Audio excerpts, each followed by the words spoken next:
Hello everyone, and welcome. My name is Aaron Mandelbaum, and I'm the founder of the Grow Foundation. Our mission is to provide financial assistance via grants to groups and individuals working on the research, prevention, and treatment of addiction in all its forms. This is the first in a series of ongoing videos that report on what's new in the world of addiction.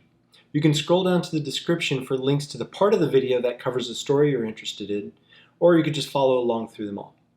There are also links to the original articles in the description. First up, Johnny Depp. Does Johnny Depp have a shopping addiction? That was the headline, and this is definitely not going to be a celebrity gossip thing, so don't worry about that. The article was more about the classification of shopping and spending as a mental disorder.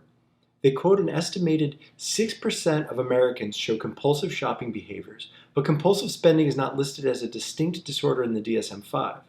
They say mental health professionals categorize it as, quote, an unspecified disruptive impulse control and conduct disorder for billing and insurance purposes. The full article is worth a read, and it goes into the genetic trends and therapy options. Speaking about genetics, a new study from Kent State University in Ohio finds that our parents are a larger factor than our environment when it comes to internet addiction. There's still very little written about shopping and internet addiction, so I was glad to find this research. The Journal of Sex Research published a study in March which suggests that people experience relationship anxiety to the extent that they perceive themselves to be addicted to porn. The concept, as stated by the BYU researchers, is, quote, the idea that religious individuals either have a higher propensity for developing a pornography compulsion or simply misattribute their pornography use to be an addiction due to the guilt and shame accompanying sexual expression. This was not wholly a study on sex addiction. Instead, it was more about whether viewing pornography damages relationships. We'll have to see what further research this leads to. Quantifying the craving brain. That's what this next article is about. And what does that really mean, and why are the researchers at the Center for Brain Health at the University of Texas in Dallas investigating it? So here's the analogy they use. Quote, when you're hungry, you have the urge to eat. But is it difficult to measure how compelling your urge to eat is in a quantitative way? However, if we could visualize craving activation in the brain, we would better be able to quantify and target it. The reason for this research is important. Craving has been considered the best predictor of relapse. Thus, therefore, if we understand the when, the why, the where, the how of craving, we can interrupt the relapse. I love this research, and I'm very excited to hear what they do next. Some sad news from the research front, though. A survey of 322 research authors found that more than 1/3 reported interference at least once in their careers. Most commonly, this was by censoring. Now, of course, private companies have been trying to shut down research in lots of forms for years, but there are government implications here. The article cites fine print on a grant proposal form from the Australian government, which stated they could review and sign off on any reports before they were published. I promise this isn't a gossip show, but we have to talk about Alanis Morissette's manager. He was found guilty of stealing over $7 million from her and others to fund his gambling addiction.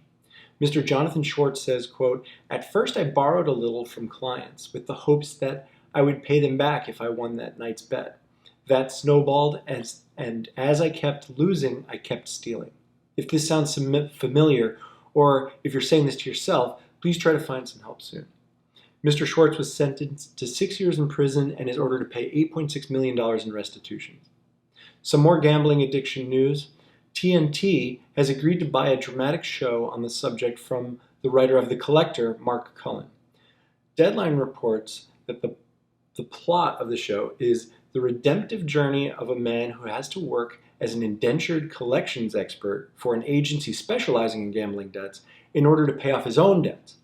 It'll look at addiction, corporate greed, flawed social interactions, and the existential drive for human connection through the prism of gambling. No date's been set for release yet. On to the Midwest. 2012 saw the first casino to open in Ohio, and they have just announced that people treated or diagnosed for gambling disorders is up 11% since 2014. According to the state, though, this is not connected to the new casino. Not just connected. In the time since the casino opened, the number of screenings for gambling addiction has risen from 18,000 to over 44,000. Helplines and new facilities are also in place around the state, and state officials believe those numbers would be on the rise without the casino.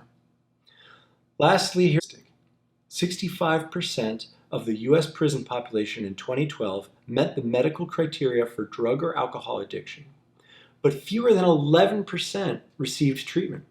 That's from the National Center on Addiction and Substance Abuse. 8 states have now been selected by the National Governors Association to study ways to improve access to treatment. Specifically, this is geared towards opioid-addicted prisoners. That's all we have for today. Please take a minute to subscribe, leave us a thumbs up or a comment. You can also find out more about us at growfound.org, and we're on Instagram and Facebook. Thank you so much for all you do. If we missed a story or you have something you want us to talk about, please feel free to comment about it or email us, and we'll add it to the next one. Thanks.